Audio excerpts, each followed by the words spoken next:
Okay, here we go. Hi, everybody. This is for week 4. This is the narrated lecture PowerPoint for OT 300. This is week 4. This is a pretty short one. This is on mainly just on goniometry. Before we do that, though, I want to do some review. Go back to the story for this week, which is about Helena. Again, it's really important that you keep up with these stories. There's going to be questions on the stories on the midterm exam, so make sure you're up to date with these stories. If you have questions about them, let me know. They're great examples of OT in action, a lot of the concepts we're talking about, and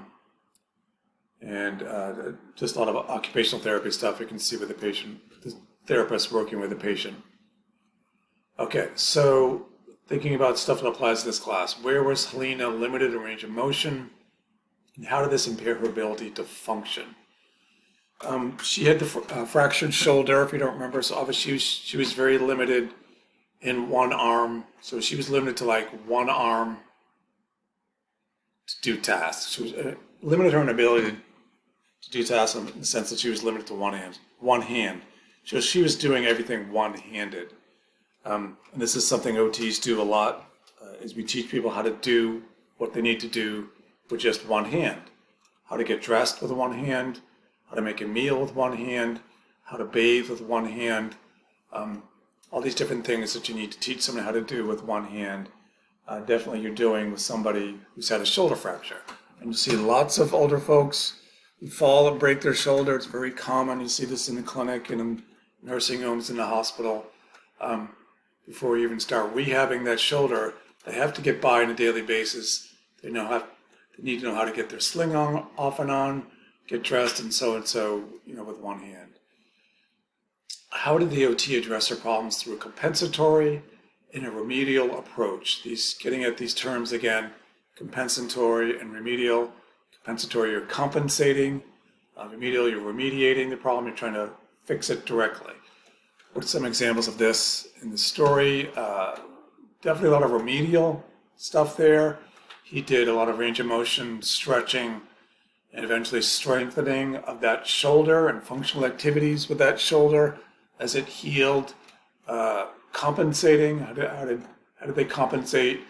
A good example of the compensation would probably be the walker basket that she put all her stuff in the basket as she was using her walker. Other techniques you could use to compensate. They call it Hemi technique for getting dressed with one hand and that sort of thing. How was the OT ethically conflicted when he first began to treat Helena's shoulder? Helena's a different name, a little bit changed background, but she's a real patient that I had.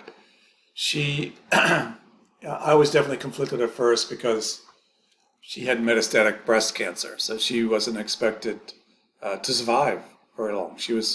Her diagnosis was to pass away within 6 months. But she didn't. But when I first went in there, I didn't know to rehab somebody's fractured shoulder, you have to put them through a lot of pain. It's not a fun thing to go through. So I was conflicted in the sense of, why should I put her through this pain if she's going to be passing away? Shouldn't everything just think about keeping her comfortable versus, forcing her? It actually worked out for the best, but the OT was definitely conflicted along those means. How is Lena a product of her generation? She's definitely Depression era generation. This really shaped the person that she became. The Depression, she didn't grow up with her family. She was raised by her grandparents, I believe. Heard this story a lot of times in large families, they just didn't have the resources or money to raise all of the kids, so she had to live with somebody else. This definitely shaped her. The divorce, leaving her husband, definitely shaped her. She had to live on her own, raise her son by herself, that's for sure. Kind of shaped the person that she was, her perspective on things, how she saw things, your goals as a therapist around therapy. What did she love to do? She definitely loved her dog. Everything surrounded her dog. Pablo her life was her dog, cooking for her dog, taking her dog in and out, all those things you need to do for a dog. So that's where the therapy really needed to focus. What was important to her was the dog, dressing and bathing, but definitely taking care of the dog.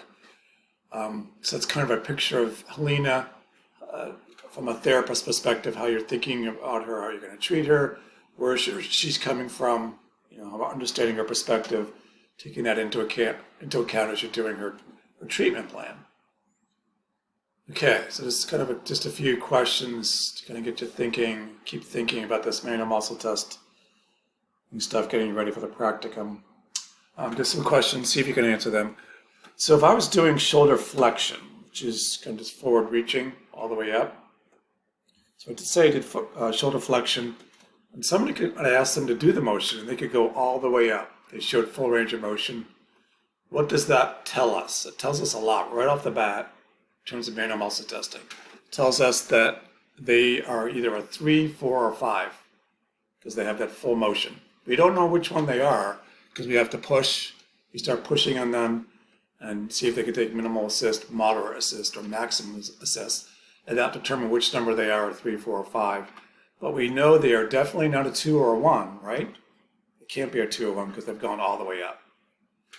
Conversely, if you ask somebody to do shoulder flexion, they can only go halfway. That tells you instantly that they're a 2. Don't even need to touch them. They're automatically, right off the bat. Thirdly, if you ask them to flex their shoulder and they can't move it at all against gravity, you put them in a side lying position, see if they can move it. And they can move it with gravity minimized. Some, then you know they're a 2. They can't move it at all, but you can feel that muscle moving. They're a 1. No muscle activity is 0.